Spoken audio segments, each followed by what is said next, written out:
CSIRO. Not hopefully, we love you being here, but...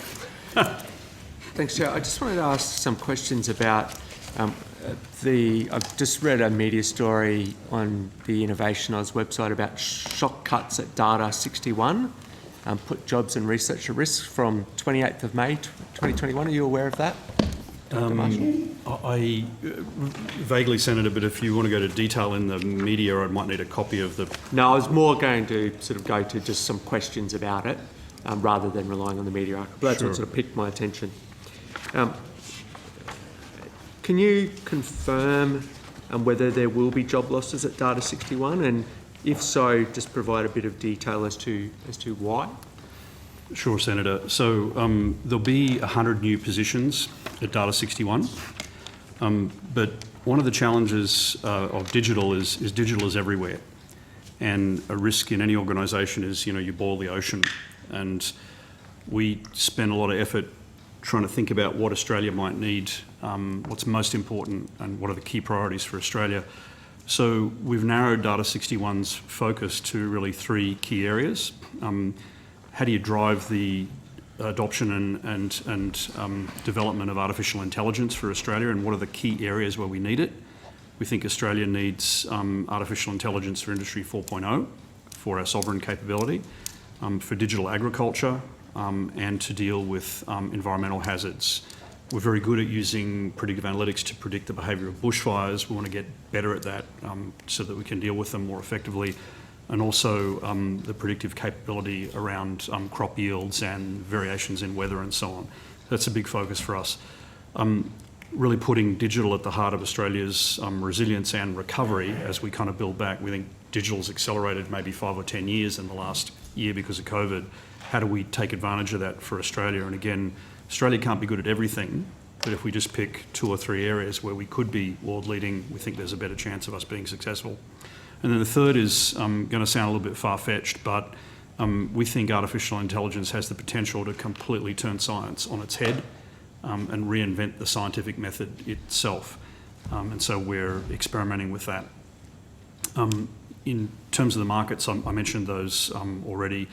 But because of that focus, some of the people working in other areas, because Data61 was very broad, they may not be able to retrain to work in the new areas. So with those 100 new positions, there's about 70 people in the organisation currently that may not be able to transition. I don't think it'll be that many, but about 70 we need to retrain. Often what happens though, Senator, is our people are very attractive to universities and to industry, and often they find a better opportunity for themselves in industry. Generally that's good for us because it means CSIRO ends up working with the company that they go to because of the relationship. Okay. So just to sort of be clear about that 70, so there's potentially 70 jobs that will go. Is that because a division or a section's been abolished?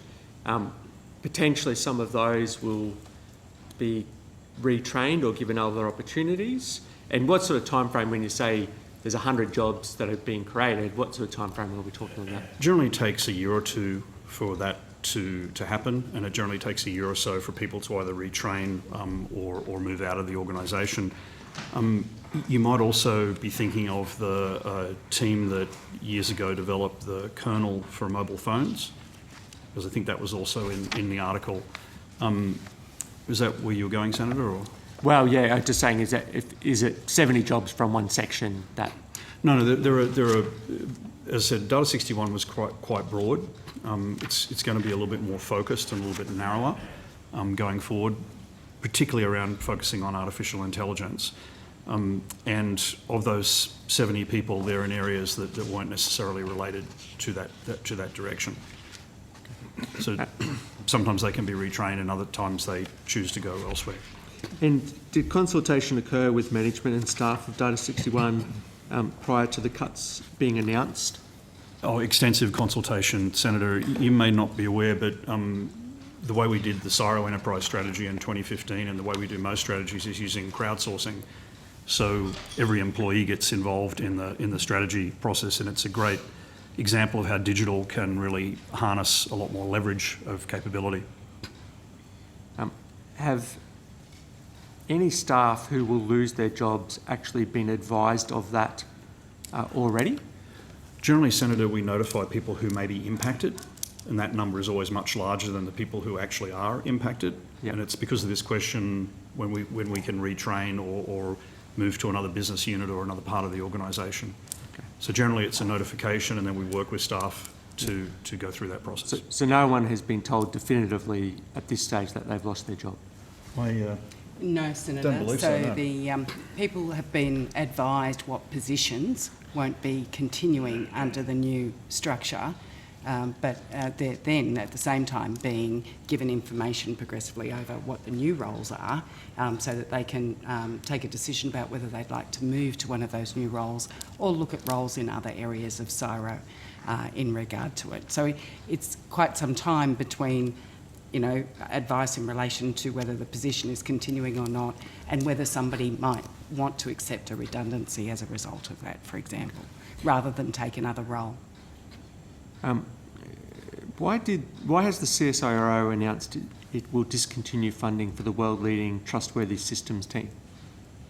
Yeah, that was. I thought that might have been what you were referring to earlier, Senator. This is the team that developed the Cell4 kernel, which is a very small. It's a microkernel that's very good for mobile phones, for security of mobile phones. That breakthrough was made back in the early 2000s by NICTA and UNSW, and the team that you're referring to is actually on campus at UNSW in Kensington. Unfortunately, that technology was licensed, I think, to Qualcomm, but don't hold me to that, for a one-time fee. And when I say unfortunately, that technology has gone through 2 billion mobile devices. But unfortunately, there's no ongoing royalty arrangement with that deal that was done back at that time. NICTA did spin out a company to try and commercialise that technology, OK Labs, but it closed its doors in 2012. The NICTA team continued to develop the Cell4 kernel since about 2009, and when we acquired NICTA, we continued to work with them. The challenge with that technology centre, it's very mature, and it is open source. So it's difficult to see an opportunity to build an industry in Australia or to derive a national benefit from that technology. And given priorities on artificial intelligence, we chose to pursue that and focus our resources where we thought we could drive greater national benefit. Okay. Are there any outstanding contracts requiring the ongoing services of that team? That team has a number of contracts, which is good because it made it easier for UNSW to work with them based on that external revenue, and that would be great. Great if they continue to do that, and even better if they were able to figure out how to create a company around that. That'd be a great outcome.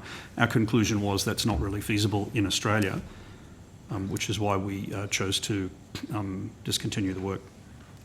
Okay. Just in regards to AI, and it's been identified as a sector that is going to be really important in autonomous cars and so forth. What funding is being directed to ensuring that we have a system that's safe from hackers and is robust, I suppose, in its use? We could take on notice, Senator, what work, if any, we're doing specifically in that area at the moment, and come back to you with advice in relation to costs, etc., or value of that work. Okay. One final one, which is probably for notice as well. Can you provide annual staffing numbers for Data61 from 2015 onward? Yes, Senator, we can.